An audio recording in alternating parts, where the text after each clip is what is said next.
Hey everyone, welcome back to AFTERBUZZ TV. This is Dark Matter Season 2, Episode 4, We Were Family. Stick around as we break the episode down. You're tuning into the destination for TV superfan discussion, AFTERBUZZ TV. And now, let the buzz begin. Hey, welcome back. If this is your first time, welcome. I'm your host this evening, Tauri J. Miller. Yell is out this week. She's at Comic-Con doing great stuff. And joining me today is Andrew Mena! Yeah, dual dialogue, Command D! Yes! Yeah, we're here together talking about AFTERBUZZ. You can catch me on the Twitters at Andrew Mena. Probably listed, but no, below my face. Yeah! And that's Mena, M-E-N-A. That's true! Yes. And you can find me at Tauri J, T-A-U-R-I-J-A-Y. Make sure to tweet at us every week and throughout the show. And follow us on the chat. Yeah, absolutely. So, let's start breaking this episode down. For those who have never seen me lead before, this show is going to be nothing but anime references, sci-fi references, Absolutely. And just banana pants descriptions. That's fantastic, because I'm on that train with you. I'm ready. Good. This is going to be a wild ride. Hey, buckle up, team. Speaking of wild rides, after the crew pulls into this new space station, 3 meets an old friend. Yep, 3 runs into the whole crew of his old... I have nicknames for all of them. Do you? Oldie, Baldy, Skinny, and Beardo. Yeah. How do you distinguish Oldie and Baldy? Well, Oldie is the oldest, obviously. Got it. Baldy is the baldest. Yes. You see. Got it. Okay. Skinny. Has skin. Yes. He has the most skin. Yes. And then Beardo, he's the weirdest with a beard. It all works out. Great. Yeah. I like that. Yeah. So, Oldie approaches 3, and he basically kind of reconnects. Yeah. Like, I felt like we were having a really touching moment when Oldie, also known as Tanner, is telling this story about how he essentially took 3 after this tragedy and raised him as his own. 3's not really... He's not really buying it. No, as he wouldn't. Like, people keep walking up to him like, I know you. He's like, okay, great. Let's keep going, keep talking. I mean, so when we met these guys, I mean, did you feel like they were on the up and up? I mean, we've established that they left him on that other planet where he met Sarah. So it ultimately led him to better things, but we know that they're relatively unscrupulous. Yes. So the first thing that I noticed that really affected me was just the way that Beardo talked to 3. There's that moment after Oldie goes to get a beer or a drink or whatever, and Beardo's like, "Hey, I don't know if you remember, but if you don't goddamn remember, that's on you, man." And he's just really kind of intense in this kind of gross way. Yeah. So I'd never felt like they were on the up and up. I was like, you were going to murder everyone. You were going to murder everyone in this room, probably. Though, I felt like that moment was Beardy basically trying to reassert his dominance because 3 is like the prodigal son. I imagine that Beardy has been there the whole time, trying to make Papa proud. And then we have 3 who, I mean, granted they left him, but like he's always going to be the greatest in Oldie's eyes. Oldie's eyes. So do you think that Skinny, Baldy, and Beardo are all kids in the same vein that 3 was? Like they were all had their parents murdered by this guy and then are just running with him now? Or do you think that they are kind of more friends, compatriots? Well, I guess the one guy does say that he was with them during when he got the scar. Yeah, so Baldy joined recently. And I think that Beardy has been there... Beardo. Yeah, come on. I'm sorry. Maybe I like my own nickname. Oh, is it Beardy for you? Yes. Okay. His name is Beard. We'll keep because he's a weirdie with a beardy. But no, that for makes so much more sense. consistency's sake, we'll stick with Beardo. Okay, thank you. So Beardo, I imagine, was also another kid that was taken up. We know that Tanner likes to take kids and then murder their parents. Well, kind of, yeah. That's his thing. He likes making Batman. Right. Why wouldn't you? I mean, because of the emotional fallout. He's well, for obvious reasons that we see in the episode. Yes. You don't want to be on the other end of Batman. It's true. /3. Yeah. So 3 is Batman. So, all right. So they take him on this mission, and I felt like they didn't necessarily need him there, but like it was their way of reinitiating him Into the group. Yeah. I think you're right, and I think that moment where you get the sense like where he says his son, and he kind of freaks out, and he's like, "We're good, we're good." It's like, no, first of all, we are not good. Yeah. And second of all, it's clearly like a power play within their little group. Like, where there are 3 of us, there's 1 of you. Yeah. Don't make a scene right now. Right. So I wanted him to make a scene. I wanted him to shoot the Beardo before Beardo could make his terrible decision. Yeah. Well, it's interesting to me because this shows how different 3 is from Boone, in that Boone would have just gone along with it. I mean, Boone is the type of guy who was going to shift a little girl out of an airlock. So I feel like the moment he rejoined with them, he would have forgotten about the Raza. He would have been like, all right, cool, back to my old crew, not really raised amok or anything. Right. But 3 now has this moral compass, and he has this code that he's learned with the new Raza. Yeah. And so I like that he's come this far, but at the same time, like, his story bums me out because there's so much tragedy in his backstory. Yeah. That, like, and he doesn't remember it, and he doesn't remember all of the trials and tribulations, but he has to deal with the fallout of it. Yes. And it's a bummer. It's the biggest bummer. Yeah. I mean, because we continue to get this feeling that he is struggling upstream against this, like, world that kind of is, that's just kind of stacked against him. He's just very much, like, trying to be a good person and really having a hard time. Yeah. Through no fault of his own, it seems. Like, he's trying really hard to be good. Yeah. Yeah. And it is a struggle. It really is. And everyone puts him in situations where it's like, well, now I have to... And there's a kid here, and I have to murder you and all of these guys. And you guys are really putting me... Like... Yeah. He's starting to really feel like... Yeah, like a superhero. Like, oh, man. Now, these situations you put me in. Yeah. It's great. He's the reluctant hero that all Joseph Campbell stories start with. The gunslinger. Yeah. Yes, sir. Though, and that leads me to one of the scenes that I thought was really probably one of the most phenomenal scenes of the episode, where it was 3 and Tanner talking at the table, and 3 trying to reconcile how he feels about Tanner. Like, he confronts him about his parents, and Tanner tells him that 3 knew the whole time. Boone knew the whole time. Right. And Boone had forgiven him. But 3, now having this information, couldn't deal with it. Yeah. I also don't believe that for like a second. Like, oh, I forgave you for murdering my mother and father? No, I'm sorry. You don't get over that. Not ever. You don't believe it? I don't. I don't believe him for like a second. Interesting. I think it's more interesting if he did forgive him, because then at that point, like, because, I mean, Tanner was all that he knew after his parents were dead. And so it was the only world that he had grown up in, I guess, for at least, I'm imagining his character is probably at least 34. So probably about 20-something years. And so I think that that's a long time to forgive someone. It's not like he was secretly planning on killing him in his sleep. He had just grown into the world that Tanner brought him into. So now that and you can tell because he's kind of a scallywag, Boone was. Of course. But now 3 being introduced to this new perspective is unable to forgive him. I mean, I just feel like, I don't know. I personally feel like he would never get over it, and it's just a power play. It's just the way that they all talk to him. I mean, besides Oldie. Yeah. Oldie is the only one who has that like kind of measured calmness to him. Yeah. Everyone else is like very on edge. They're very worried about this guy. So I have to believe, and especially because of that line where he says, "Are you going to give us trouble?" And he's like, "I never gave you trouble before," which to me means that he totally has fought them before. They left him for dead. They were the ones that shot him. Right. So he's just, he's ready to murder all of them. They like just crossed the line, and he remember. I don't know. I feel like you're right. There's parts of our past, and he's obviously not the kind of guy who like lets himself be led around necessarily. But I feel like he was probably like biding his time and waiting for the moment to like kill this man. Interesting. Personally.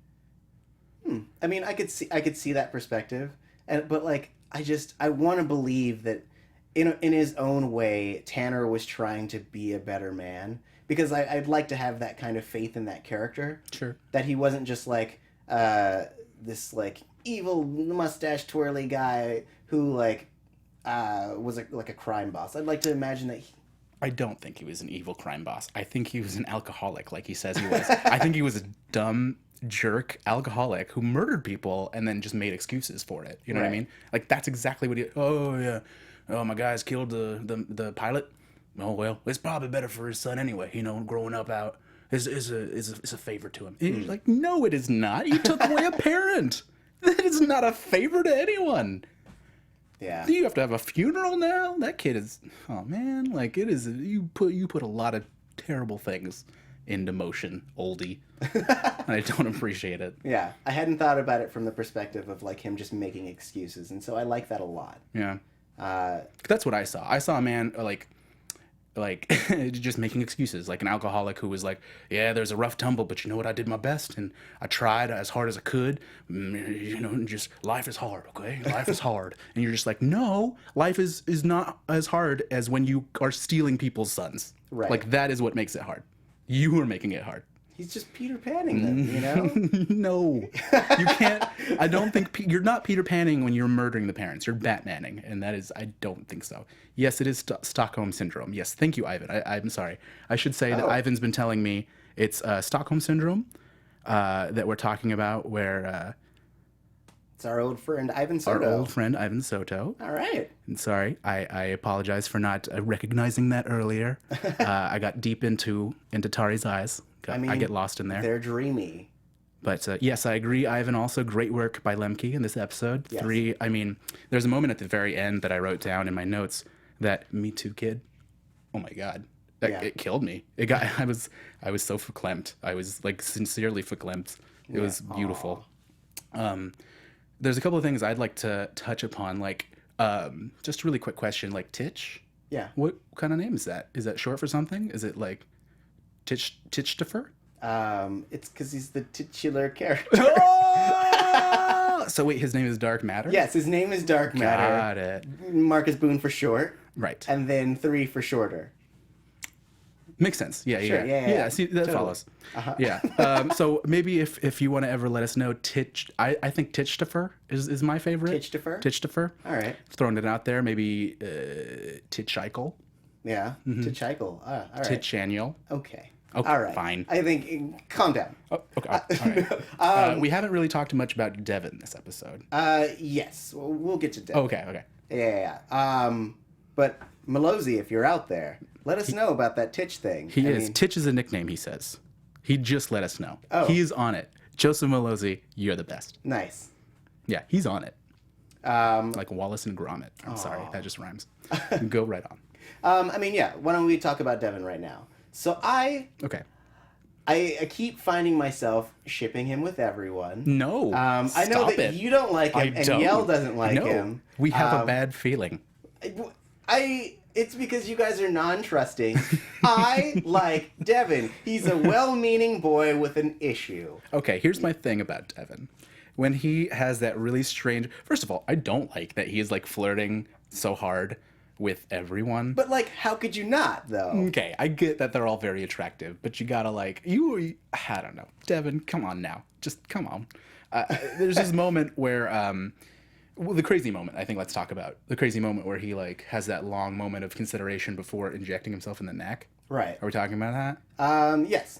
What? So we were waiting to find out what his issue was. And so we have to now assume that he was in jail for like drug addiction and or,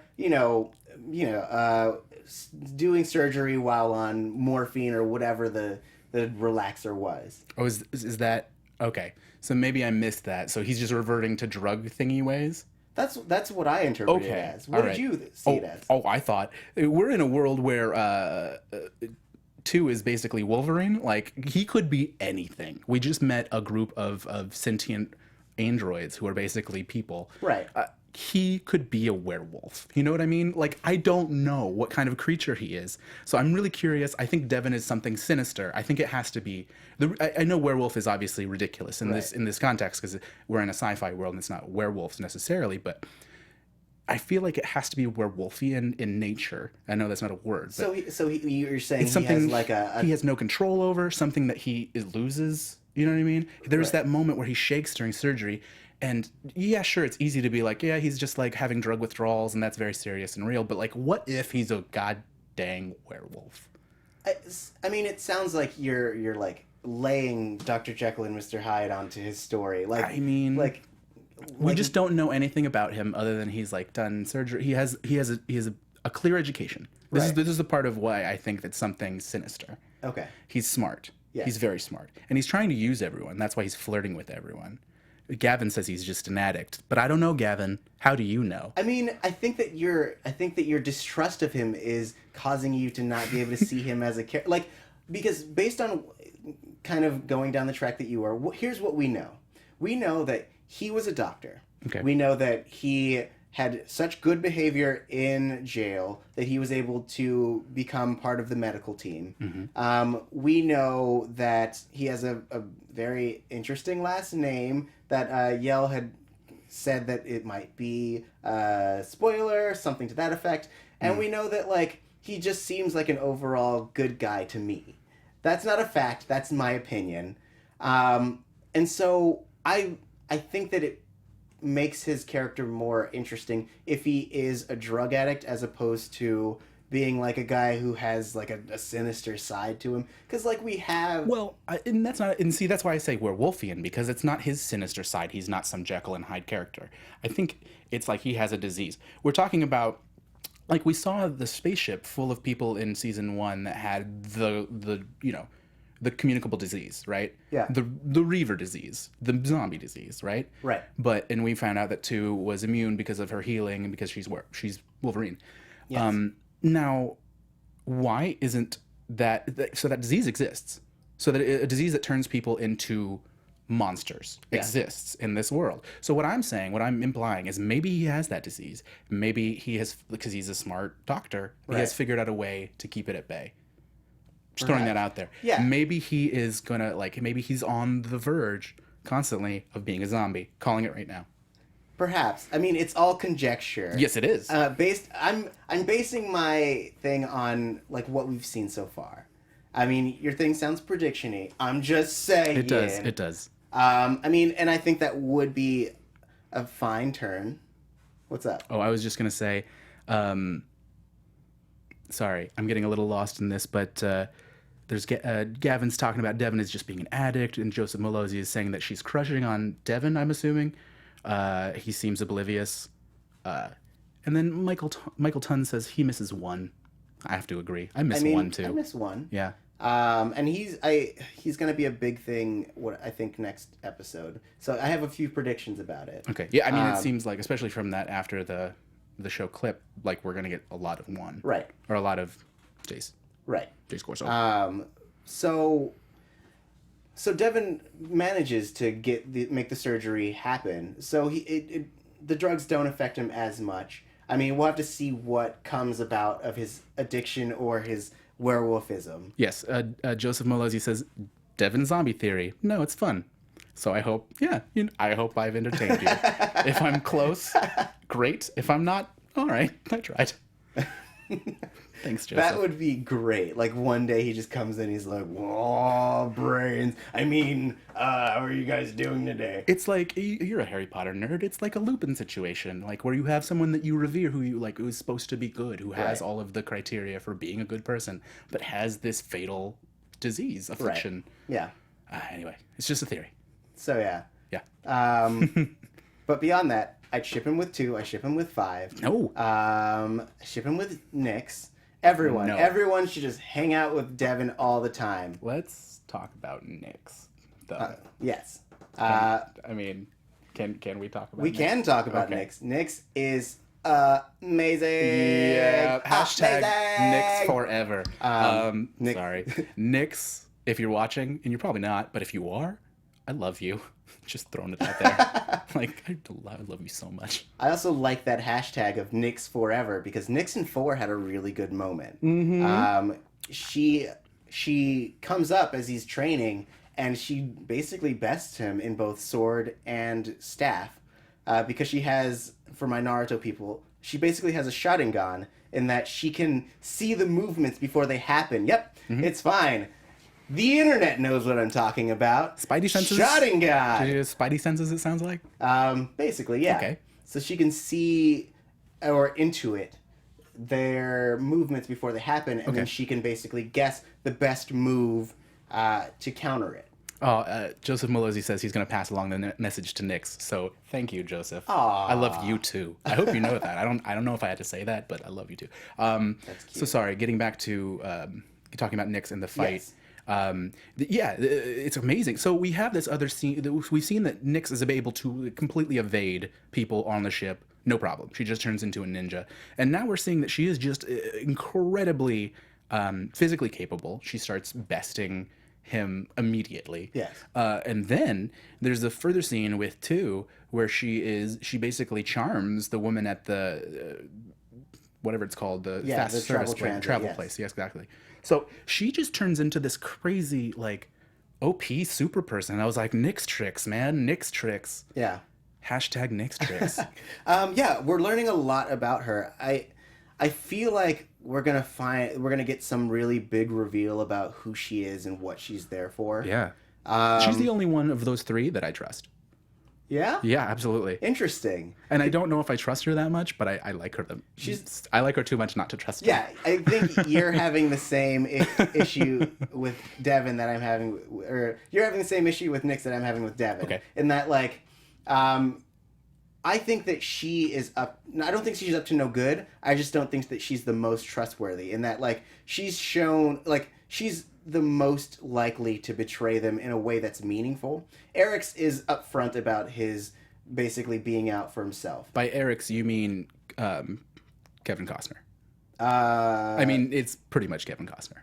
Yes. Okay. Faux Kevin Costner, also known as Eric's. FKC. Got it. Yes. Got it. He's very upfront about his shadiness. Devon is, I feel, if we had a spectrum where Eric's is the evilest and Devon being the goodest, Nyx is right there in the middle. Interesting. I would actually put Nyx at the top of the good, and then Devon, and then Kevin Costner. Right.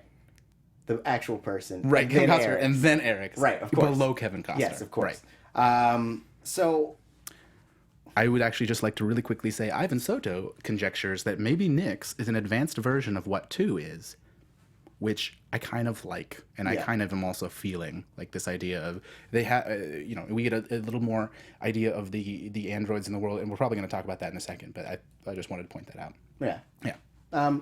I really like that idea as well, in that she's basically like a 2.0. Hashtag 2.0. Oh, and Joseph Malizzi also says, if you close your eyes, Kevin Costner / Eric's sounds like Kiefer Sutherland. I'm gonna try it out. Yeah, let's do that. Yeah, trying it out next time. Is there a line where he yells about the terrorists? Wait. There could be. That's the one. That's the one. That's 24. Yes. Thank you. You're yes, right. Yes. Ha ha ha ha ha ha. Okay, that's enough of that. Well done. So yeah, I like that we're finding out that she's this really versatile, like basically a Swiss Army knife of skills. Yes. Since you brought up the androids, I would really like to talk about them. But first, I'd like to talk a little bit about iTunes. Hey guys, if you haven't done so, make sure to take the time to like and subscribe.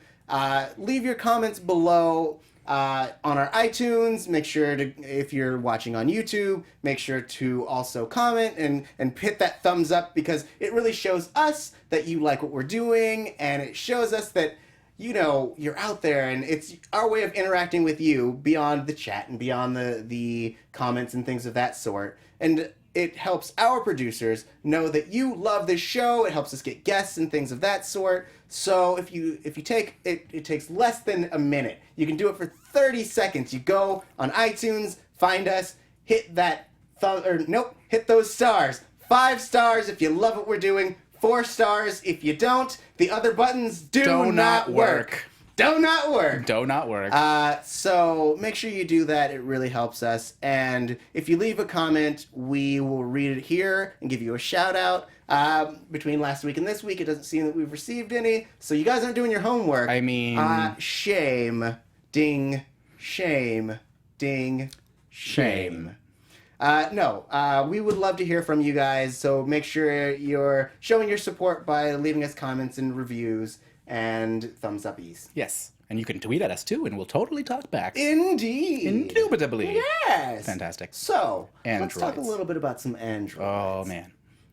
Andrew on androids. Andrew and androids. That's what we'll call this segment. No, I get my own little title card there, right? Yes. Okay. Totally. Yeah. Like, cut to a clip. Oh, no. So Roidy is hanging out, Roidy being the android. Roidy is hanging out in the department store, observing human behavior, because she wants to get a better sense of what normal behavior is, because she's hanging out with a bunch of criminals, and they are relatively atypical. Atypical is what the word she uses. And I didn't think that was insulting. I was a little insulted by that. I was like, no, she's saying you're special. I mean, or she's like, you guys are a bunch of weirdos. Well, I thought special would be a better choice of words. And especially since it's used later to describe her, I was like, well, that's what she meant too. Right. But... yeah, and so as she's getting confronted by this really uppity security guard, we meet the captain of the I can't not pronounce Ophiuchus. I'm bad at pronouncing things. Ophiuchus. And his name is Victor, and he has this crew of androids, and he's an android, but they're all very human-like androids. Miranda and Martian Manhunter. Yes, of course. And other guy. Another guy? Yes. Did other guy talk? I remember Martian Manhunter talking, and I loved Martian Manhunter guy. He didn't, but you got to see him unveil his neck tattoo, so that was pretty sweet. And so I find that we have a lot of really interesting android stuff that happens on this show, and that like we have the advanced nanite android that we have in 2, and we also have this group of sentient androids that have freed themselves from their human bondage and are now living amongst people trying to just survive. And I think that, to me, this is probably one of the most interesting storylines we've had so far, at least for this season. Because I love the idea of these androids that are like, hey, we're not going to serve the humans anymore. We're going to become our own people. We're indistinguishable from humans. People, yeah. Yeah. So I love that too. Joseph Mallozzi is quoting the episode. One of my favorite lines from the episode. I wrote this down too. Kissing is often, but not always, a prelude to lovemaking. It's true. It's true. She's so cute. That's what an astute observation you just made. Yeah. Yeah. I love it. I was very wary, because I'm wary of everyone, when Victor kind of approached her. But then, can we really talk about that security guard? Yes. The security guard who's like, hey, what are you doing? First of all, why is he hassling an android? Why does another android have to come in and be like, hey, guy, what, do you understand the concept that you're afraid of this android about? they can't steal. Right. It's like him yelling at a Roomba. He's yelling at a Roomba. It's ridiculous. And then when the guy's like, hey, why don't you leave us alone? He's like, fine, whatever. Or what does he say? I think I wrote it down. He's just like, forget it. He says, forget it. Do your job, man. Like, do your real job. Stop hassling androids. I don't know. Maybe that is his job. To hassle androids. Yeah. Maybe there is like an android prejudice in this world. It seems like the androids are pretty afraid of being kind of compromised, having people realize. Well, obviously because they're viewed as objects, you know. So there's that fear. But yeah, it's interesting. Or I mean, I hate playing the slavery card. Joseph Mallozzi points out the security was right. She was stealing a toothbrush. Yes, fine, but she was so cute in doing it. She was borrowing a toothbrush. She was gonna transfer funds. She can do that. She has a neural link. Yeah, it's like when you take something and then you come back the next day and bring $5. Right. Yeah, we're allowed to do that in society. But back to the slavery card. I mean, it's basically the androids are slaves. Escaped slaves. Yeah. We have someone here, Dan Pearman. Pearman.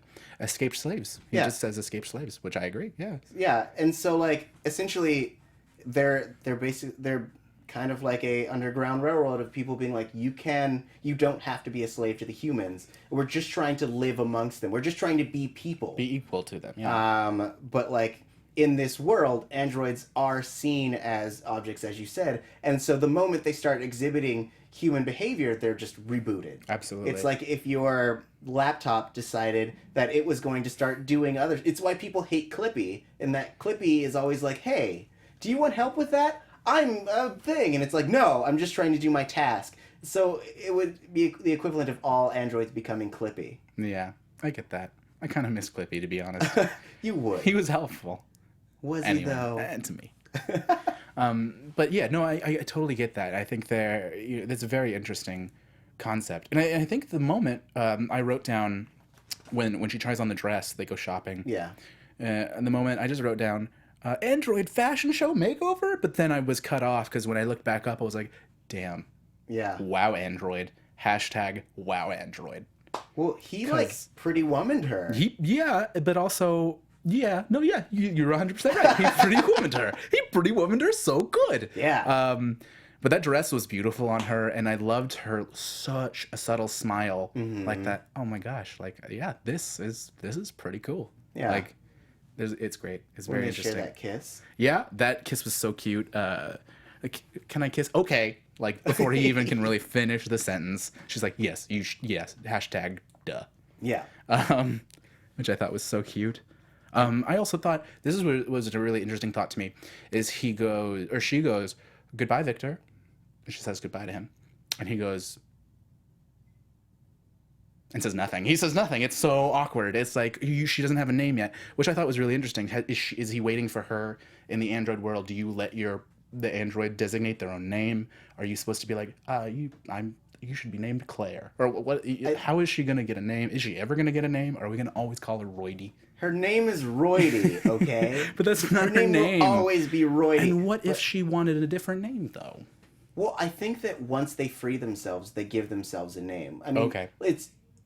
I would say that, like, comes with it. If someone decided to name their android, then that would be their name. But, like, part of freedom is being able to designate who you are, you know? Right. And I imagine that he didn't say anything after she said goodbye is because goodbye is so final. That's true. Whereas, like, he was probably like, I'll see you later. Wink, wink. TTYL. Nudge, nudge. Yeah. He speaks only internet speak because he's an android? Of course, yes. TTYL. Winky. ROFL. He's such a flirt. Oh, yeah. Yeah, that was a really cute segment, though. I really enjoyed it. A little meet cute. Yeah, I hope we see them again. I do, too. There's some people saying that, how are we supposed... Ivan Soto says, are we supposed to trust the human androids? They hate humans. Which I think is maybe not true. I don't think they hate humans. There's definitely a fear of humans, which I think is important to point out. But I think that they are, in generally... He says that humans cannot be trusted.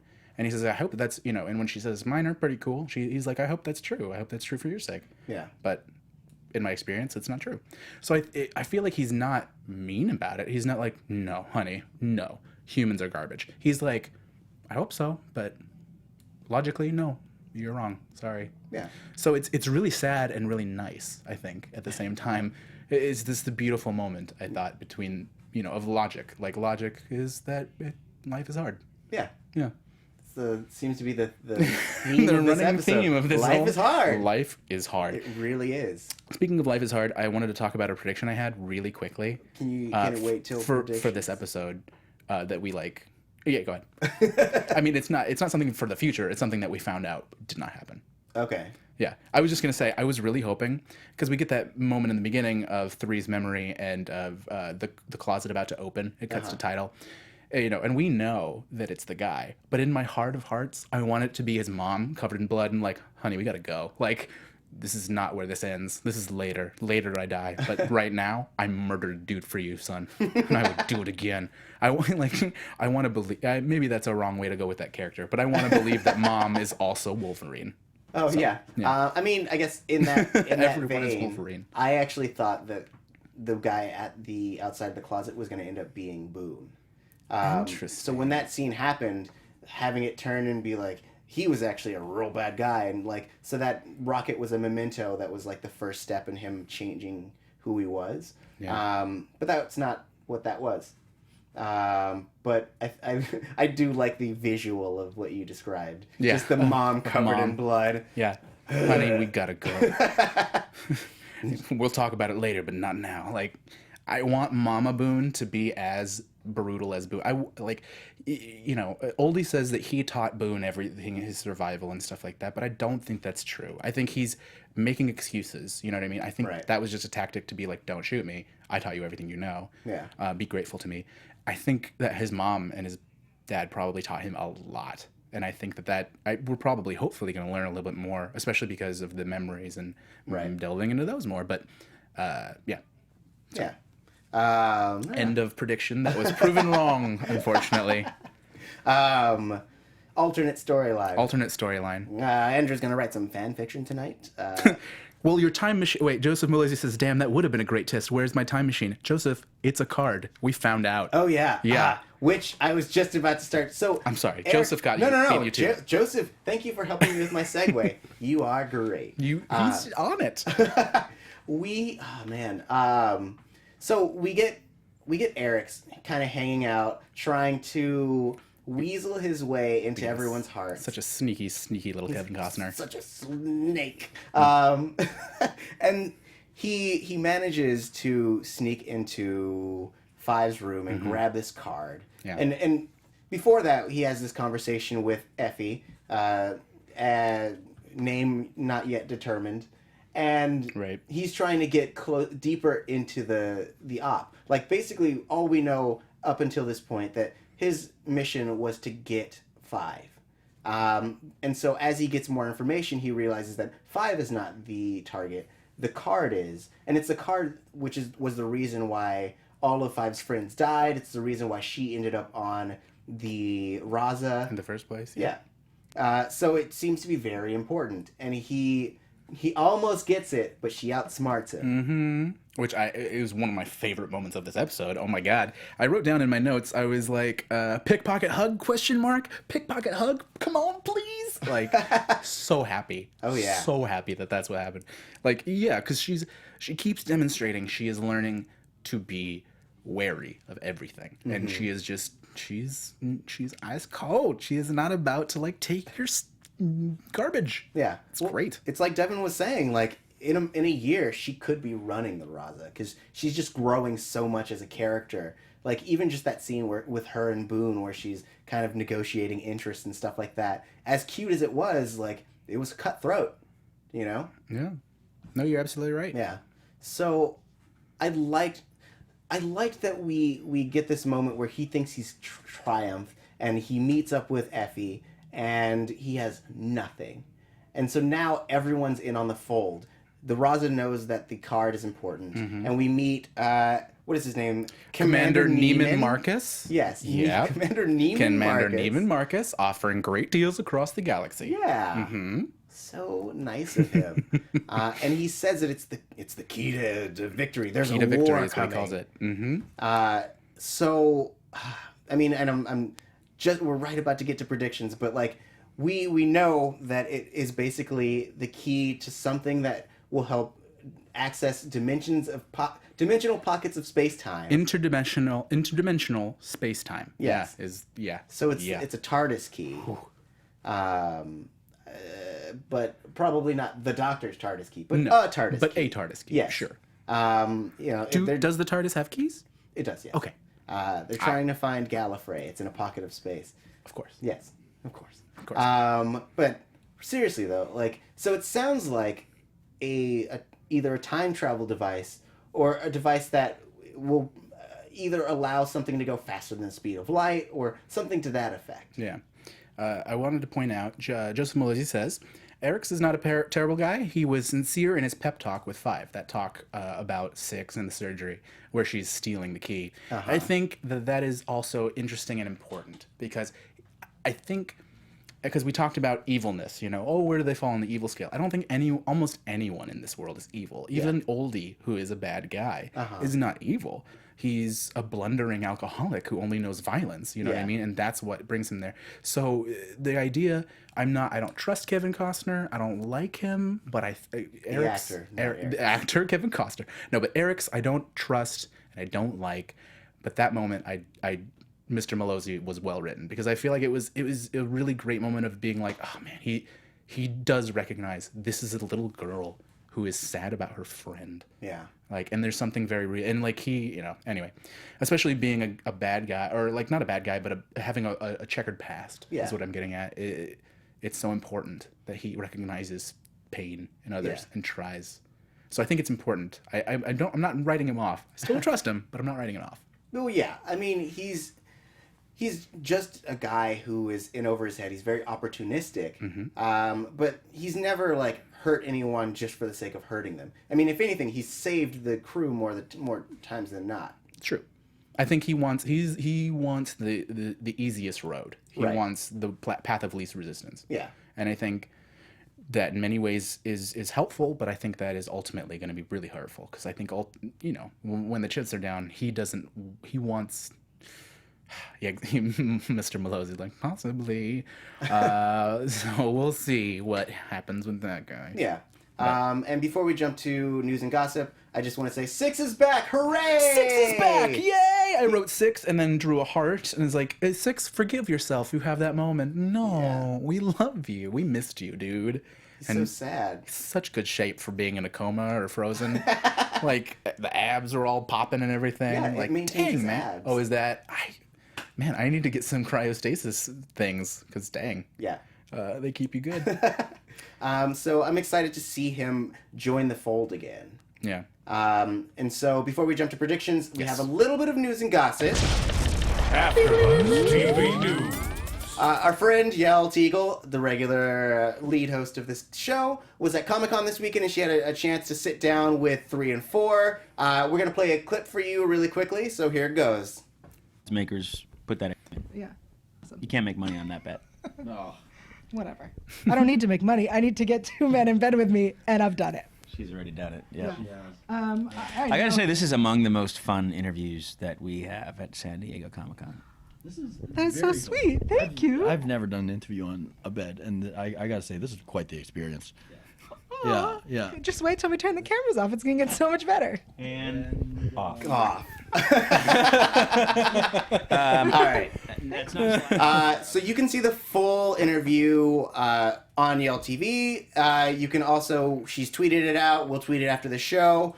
They go into detail about 3's character and 4's character and kind of the trajectory of the show. And it's a really good interview. We should play the fun clip.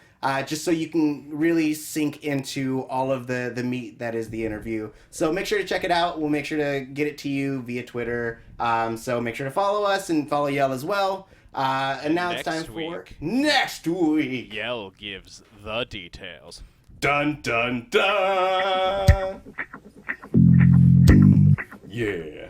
Who's the girl? Oh. Yeah. Shaft. Oh. Yeah. Yeah. Dang right. AFTERBUZZ TV predictions. So in our next episode preview, we see that the android is proposing to take the upgrade that will allow her to be more human. We also see a fight scene with a blonde character who's fighting less like the android and more like a regular person, so that could lead you to believe that that is the android and that the android has taken the upgrade. We also see 2 talking to the crew about 1's death and stating that that can't go unresolved, and we also see a scene where they are chasing down Jace Corso. So these are what we know. This is what we've seen. What do you think is going to take place? Oh man, so Jace Corso is going to come back. I think with this whole reintroduction of we have the ability to rewrite memories, since we had that episode last episode, where we met, old Rio and old Boone and old Portia, or what was her name? Portia. So yeah, we met them as their old selves. So I feel like if that's possible, there's a way to download one maybe into Jace Corso so that we can erase stupid Jace Corso, murdery Jace Corso, and get one back. Because I'm really bummed about one. I loved one. I loved one. I think one is the real, besides 5, is the real conscience on the shoulder of the whole team. And I think that without him, you know, there's a little bit of a drifting sensation. I feel like they're a little lost. Maybe just emotionally, but that's what I feel. Other predictions, or I mean, just to respond to that, the ethics, the ethics of putting someone's consciousness into another. I just have been catching up on Fringe, and that's a very big thing in that show.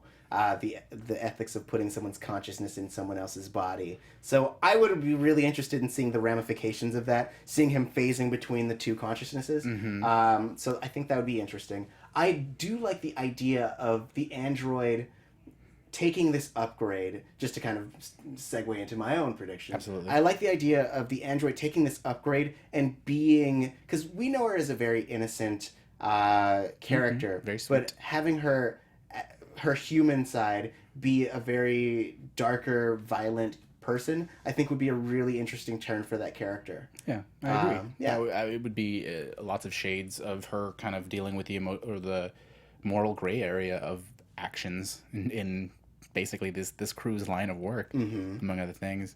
She's fought people, you know, she's like a ride or die kind of android. Oh, yeah. So, I mean, I think maybe she'll just have more emotions about that stuff, which is very interesting. Yeah. Agreed. So, I mean, I think that... I hope that Jace Corso is a reoccurring bad guy, so I don't think that they're going to take him down this next episode. But I think they're going to cripple him in some way. One of my predictions is that I think that they have to either murder him or bring him back to being one. That's the only way in my brain, because I had a reason. Oh no. Because. I mean, yes. I from that perspective, like, it kind of brings finality to that character. Having him just be like a Joker, Joker being like the character Joker, right, who randomly shows up, causes havoc, and then disappears into the night. I mean, maybe less satisfying in terms of them specifically going out to take him out. But right. I love that actor, and I like having him on the show. And so I want them to be able to have him as a reoccurring thing, or I don't know necessarily making him into one, but like finding some common ground in terms of, because he's basically a guy for hire, right? And so like if there's a way that they can find out who hired him and it leads him to be part of the team, I think that would be a good way of doing it.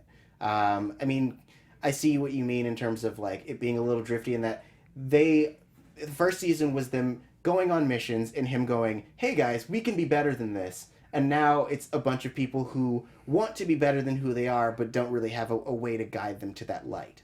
Well, and there's so many questions, and that's something that they've been working on. So, I mean, we're working on answering all the questions. But I felt like in season 1 especially, it was really the questions of who are we? And I still think that that's not quite answered, but they've calmed down in wanting to know because of all of these horrible things, which I think is really interesting. Yeah. I don't think the drifty thing that I mentioned is bad. Yeah. I think it's just tonal. Yeah. And I think it's interesting because it makes us feel kind of stretched and exhausted, like the way these characters probably feel, like learning all of this about their past, especially Six. Yeah. Like who is like culpable in this small way. He finds out for so many deaths, so that still weighs crazy heavy on him. Like, yeah, it's not mince words, okay? All right. Well, I think that is our time. Okay. So thank you guys for joining us. We loved talking to you and talking about this episode of Dark Matter. Make sure to keep talking to us on Twitter. You can hit me up at TauriJ, TaurijAY. And Andrew, where can they find you? You can find me on the Twitter at Andrew Mena, AndrewMena, probably right there. Awesome. Yeah, we'll be back with us next week. Until then, have a wonderful time. We'll see you next week. Take care. From executive producers Maria Menounos, Kevin Undergaro, Phil Svitek, and the entire AfterBuzz TV staff, we would like to thank you for listening to the AfterBuzz TV network. To watch or listen to other after shows and post comments or questions, be sure to visit AfterBuzzTV.com. I'm Sir Richard Wentworth, and this has been a presentation of AfterBuzz TV. Buzz you later. The views expressed herein are those of the hosts only and do not necessarily reflect the views of AfterBuzz TV or its owners or principals.